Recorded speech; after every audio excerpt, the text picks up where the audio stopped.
Nakakatawa na talaga ang nangyayari ngayon sa social media. Pati mga fans naaaning na. Bakit kasi? Nakakaaning naman talaga kasi iba-iba ang lumalabas na mga chika. Di mo alam sinong paniniwalaan. Hahaha. Ekonin at Kim Pao ngayon ang nagpapatumbling sa isip ng mga fans. Hahaha. Isa pang nakakaaning yung liwanag na sinabi ni Nini, kaya daw sunflower ang puso niya ngayon kasi nakakita ng liwanag. Kay Jericho daw nakakita ng liwanag.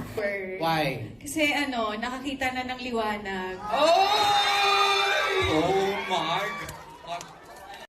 Paano naman daw nung nakita niya si Paolo Abilino na parang inilawan? You liked him na. When I met him, medyo para siyang parang inilawan. Siyempre, pag may ilaw, may liwanag. Baka sa susunod, sasabihin na naman daw ni Janine Gutierrez, nag-brown out na or napundi na ang ilaw, kaya di na makita si Paolo Abilino. Hahaha, ambot-lobot, nakakalukling na ang showbiz, oy.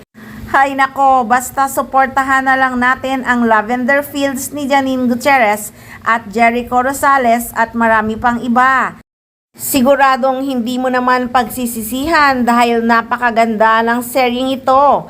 At kanta na lang tayo ng Pagdating ng Panahon by Aiza Sigera. Hahaha. So guys, this is Marting Machika na malapit na ring maaning at patuloy sa pagkalap ng totoong chika about Janine Gutierrez.